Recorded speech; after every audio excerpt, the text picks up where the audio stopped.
What's good? It's your boy Jay. That's me. Let's go over Smackdown for September the 29th, 2023. A pretty solid episode of Smackdown. I'm not going to hold you guys up. Very solid stuff. I enjoyed it. Thoroughly enjoyed most of the stuff on the show.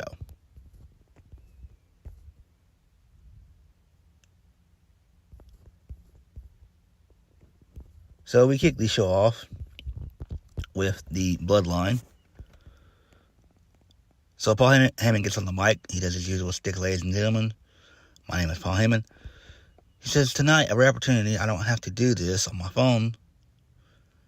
I get to do this proclamation live, broadcast around the world.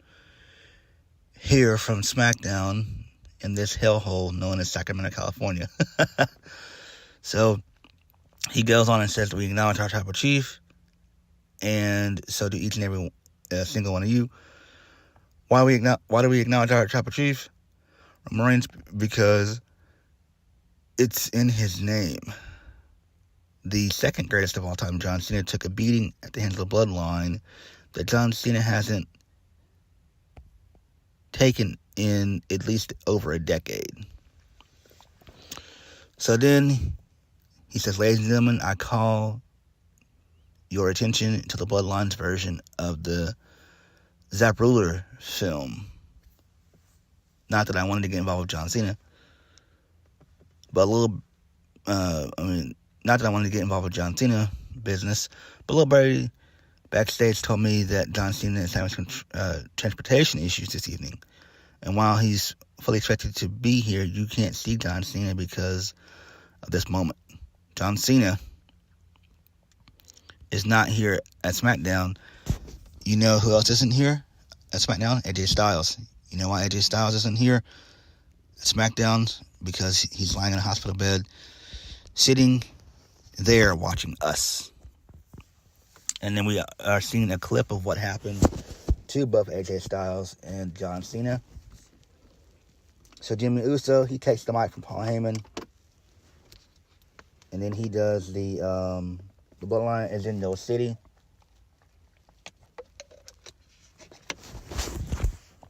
So, he then says the real reason why John Cena isn't out here tonight is because he's scared. Scared of me, Jim Uso. John, he's smart. You stay far away from the Bloodline, because if not, we're going to take care of you, just like we did the Phenomenal One. the Phenomenal One. The one who built the house, the place. And then out of nowhere, Carl Anderson attacks Solo Sikoa from behind. And then he takes out Jimmy Uso. And then he gets on, he's mouthing that that this is personal. Now that it's involved his brother, AJ Styles. And then he proceeds to challenge any member of the Bloodline. Solo tells Jimmy, you better handle this before he does. Jimmy says he's got it. So this leads us into our first match of the night, which is Jimmy Uso versus Carl Anderson. Jimmy Uso wins via the Uso Splash. Post-match, Jimmy Uso continues to brawl Carl Anderson. Solo delivers the Samoan Spike, and they walk up the rampway, and Mia Yim comes out. She smacks Jimmy. He sells it perfectly, but I think he oversold it too much. I didn't like the fact that he fell on the floor. I didn't like that at all. But it was pretty good stuff there. So I'm fine with this. This makes sense. I'm not a fan of Carl Anderson as much as I used to be. But this is fine, though. It makes sense. Luke Gallows, I'm thinking he's injured still. So he's injured. So he'll be back in due time. But I'm fine with this. It makes sense, if we're being honest. This is what babyfaces should do. That if they are in factions with other babyfaces, they have the right and honor and privilege to as best they can, fight off the heels as best they can, you know? So this was a very valiant babyface move right here by one Carl Anderson for sticking up for his brother-in-arms, AJ Styles. So this is good. Maybe this may carry on into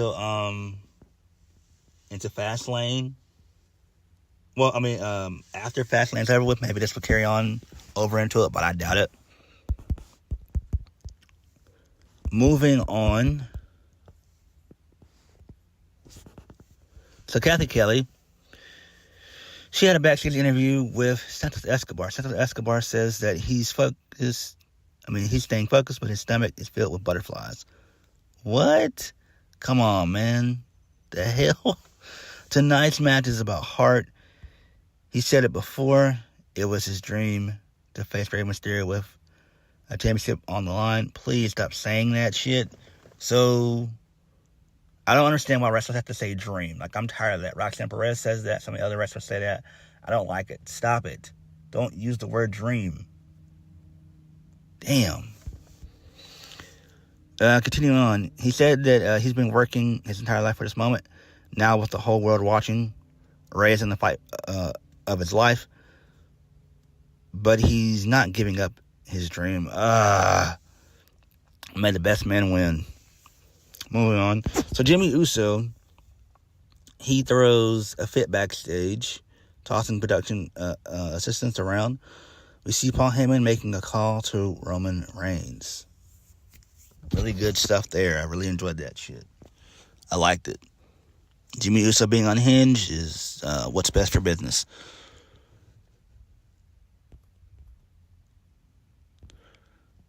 So, we have another edition of the Grayson Waller effect. And I gotta be honest, I'm getting tired of it. Why isn't Grayson Waller wrestling? We see him every damn week do one of these. This is like his third or fourth one. This makes no sense. The guy's been on the main roster for what? 3 or 4 months? Come on. This makes no sense. This is how you know Triple H doesn't really care about Grayson Waller that much. Come on. It doesn't make sense. Why does he constantly have to do the Grayson Waller effect? It's almost like we get these every single week. And I'm tired of it. Like, enough. Like, realistically, we shouldn't get any of these except for maybe like once or twice a month. But we get this stuff almost every single damn week. And it makes zero sense. It boggles my mind. I don't get it. Grayson Waller is talented.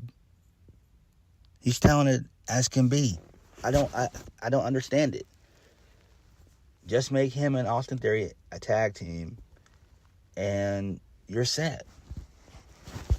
But this is not a good use of just using Grayson Waller as just, a talker. He's almost like the second coming of Miz. I don't get it. I don't get why the hell Triple H is not pushing Grayson Waller. Like, why is he being reduced to this? Like, he wasn't even like this in NXT. Like, we barely got Grayson Waller effects. We didn't always get those all the time. We got them maybe like at least once or twice a month. I mean, Grayson Waller wrestled a ton on NXT. He got to the main roster. He barely does it. Barely.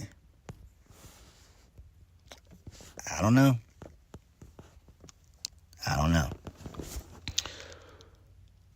So, Grayson Waller was talking about what's occurred on Smackdown so far.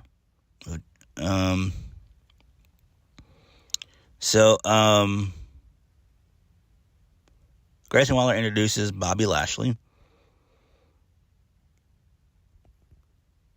So, Grayson Waller says that he wasn't lying when I said my guest keeps getting bigger and bigger.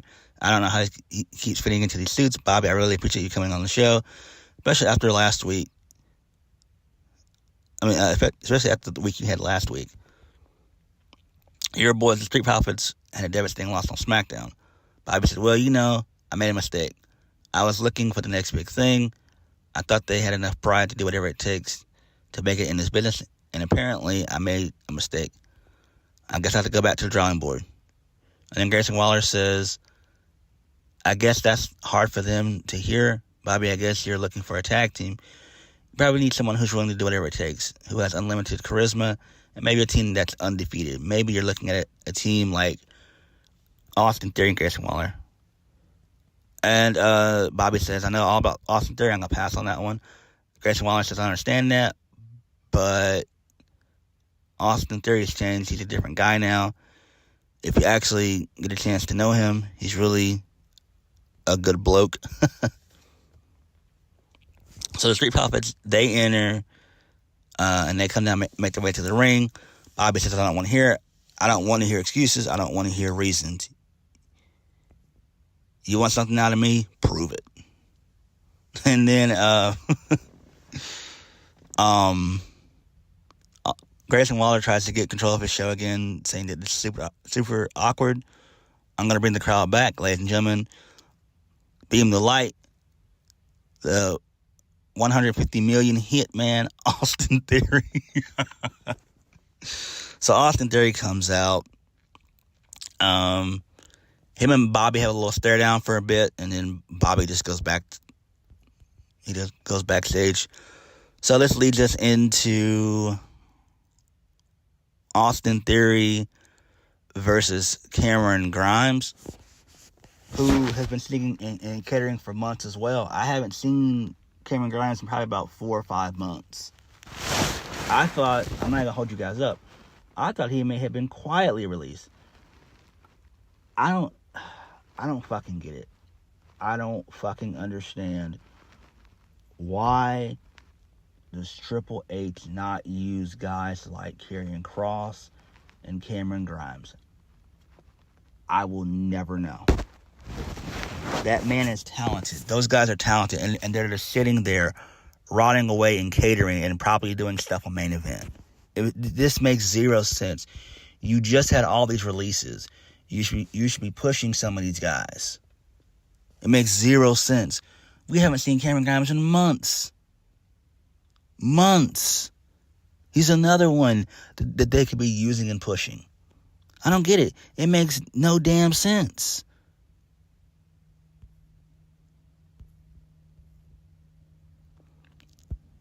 So, Dragon Lee, he's sitting in the front row, and they gave him a little vignette from Smackdown. They showed his vignette from last week, from Raw, this past week. So that was pretty cool.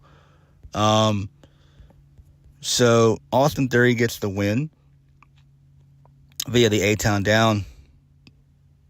And then post-match, Austin Theory gets into a 7 contest with Dragon Lee. So maybe Austin Theory and Grayson Waller may show up on NXT, No Mercy, and attack Dragon Lee, maybe. I don't know. I doubt it, though, but it could happen.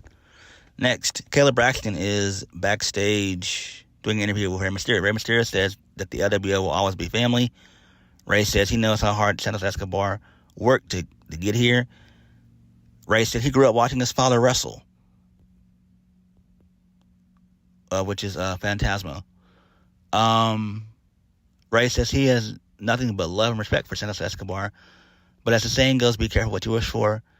Rey expects nothing but the best from Santos Escobar, and may the best man win. So Jimmy Uso continues to be unhinged as he really attacks Ashani the Adonis. They beat him down, and then Solo comes into play. He puts Adonis through the merchandise table via the Uranagi Slam, which is great. I love it. Loved it. Really good shit there. So I'm guessing they're pushing Ashanti the Adonis maybe as a singles now that Top Dollar's gone. So yeah, that kind of makes sense. But I doubt it though. He was just getting his ass beat just to get his ass beat. So it does make sense. So it's good to see that him and B-Fab are still there. That's good. Will Triple H use them? I highly doubt it. I highly doubt it. Highly doubt it. If they can't do kicks, flips, and dives, and there aren't guys that came from the indies, we can't use them. They can go fuck themselves.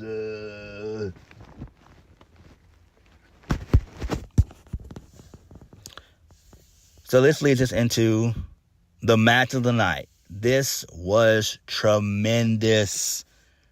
Tremendous. Rey Mysterio versus Santos Escobar for the United States Championship. This match was absolutely magnificent. I love this. This is one of the best TV matches I've seen in quite some time. This was tremendous. This should have been the main event of the show. This should have been the wrestling main event of the show. Charlotte and Bayley should have been in this spot. Rey Mysterio and Santos Escobar should have been the wrestling main event. I am shocked this did not main event the show, wrestling-wise. This was absolutely amazing. I love this. I love this. If you didn't watch this match, I advise you guys to go back and watch it. This was a great TV match. This was excellent. I loved it. This was just tremendous. So Rey wins via a small package roll-up exchange. And then post-match, the LWO, they're about to celebrate and everything. Shake hands. The Street Profits, they come in and they beat the shit out of them. Bobby Lashley likes what he sees. Dragon Lee had to be held back by the security team.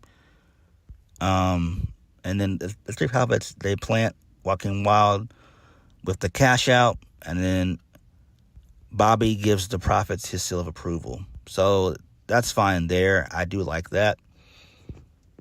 Really, really good stuff there. I'm loving what they're doing with Bobby Lashley. And thankfully, he'll be in action at Fastlane. So, this leads us into the LWO telling Caleb Braxton that they're challenging Bobby Lashley and the Street Profits to a match at Fastlane. So I'm excited for this. It'll probably be it might be Dragon Lee, Rey Mysterio, and Santos Escobar versus Walking. I'd rather have that versus Walking Wild though, but it is what it is. But the LWO versus Bobby Lashley and the Street Profits, I'm down for that. Sign me up. Next, we get a video package of Jade Cargill, of her signing to WWE. That was great. Loved it. Then we see John Cena coming into the arena. Then this leads us into Pretty Deadly. We get a really funny Pretty Deadly vignette, which is great. I loved it. Then it said Elton Strong. Now I know Geeks Online are saying, "Oh, he's copying Roderick Strong and Neck Strong." It's like, guys, no. What are you talking about? The Kingdom and Ring of Honor were a serious faction. Like, it's just now that they're doing character work. But no, this has always been Pretty Deadly's stick and gimmick. It's been their stick and gimmick for a minute. They were doing this stuff in NXT. So, I loved it. This was great. Really good shit there. Next, Charlotte Flair versus Bayley. So, before the match starts, Charlotte gets on the mic. Charlotte says, wants to know what happened to the real Bayley. She was one of the four horsewomen. Bayley now seems to be Bayley now seems to be content being a stepping stone to Iyo Sky. Meanwhile, Charlotte is still the measuring stick. After Charlotte beats Bayley, she's going to challenge Iyo to a women's championship match at Fastlane. So this pisses Bayley off, and then this leads us into the match. Charlotte wins via the Sphere, and then post-match, Bayley gets on the mic and says that Damage Control are going to destroy Charlotte. Asuka storms into the ring to make the save. Asuka makes it clear that she wants a shot at Iyo Sky as well. Bayley immediately accepts her challenge without consulting it with Iyo Sky. So it's going to be a triple threat at Fastlane. Well, we saw that coming. All I can say is bye-bye Iyo's title reign. And for what it seems like Dragon Lee's going to be in the main roster. It seems like he'll be taking on Dragon Lee next week, so I'm fine with that. That's pretty cool. And then the closing segment of the night, John Cena. So, John Cena gets on the mic and says, Sacramento, I hear you out there. I know you hear me because last week I said I would come back to compete. I want a match. The Bloodline, they didn't take it too kind to that. Nope. Because last week they left me locked out. But they left me with this. This is what I asked for. A signed contract for a match against the Bloodline at Fastlane. Lukewarm, I know that's because that's a big problem with this. I don't have a partner. So now it's very important. I have to make a choice now. He says, I can rip this contract up and act like none has ever happened, or I can stand and fight. Sacramento, what choice do you think the man who wears the shirt never give up? His heart is gonna make. You're damn right. I'm here tonight, and I will honor this contract. If I don't have a partner by Fastlane, hell, I'll fight the Bloodline in a 2-on-1 handicap match by myself. So out comes Jimmy Uso. Jimmy says, well, look who finally showed up. John, you're out here talking about the Bloodline. About Fastlane, man. Didn't you see what Solo and I did to everybody backstage, sending a message to everyone that if you teamed up with John Cena, you're going to get got by the Bloodline. So, John, you're not making it to Fastlane. So then they have a brawl scene with John Cena, Jimmy Uso, and Solo Sikoa. Jimmy and Solo get the upper hand for a little bit, and then my boy LA Knight, yeah, he comes out, makes the save, and John Cena and LA Knight, they fight off the Bloodline, and then LA Knight signs the contract, and John Cena and LA Knight stand tall, and Smackdown goes off the air. So, really good stuff there. I'm glad. This was all predictable. We knew LA Knight was going to come out anyway. He was supposed to come out last week, but he got the 19. So, I'm glad that he's better. I'm glad that he's back. But this is great. This makes sense. Now, I'm wondering what's next for LA Knight after Fastlane. And I hope and pray to the creator above that LA Knight does not face Roman Reigns. I'd rather see AJ Styles get that at Crown Jewel. And then at Fastlane, and then at Survivor Series, maybe we get maybe Team Bloodline versus, I guess, Team Cena. So LA Knight, AJ Styles, John Cena, maybe Cody, Sami Zayn. I don't know, but we're gonna get something. War Games at Survivor Series involving all of this, more than likely. But SmackDown was a decent show. I really enjoyed the Rey Mysterio versus Santos Escobar match. That was tremendous. But what did you guys think? Please hit the like button, comment down below, and subscribe to my videos. I'll catch you guys later. Peace.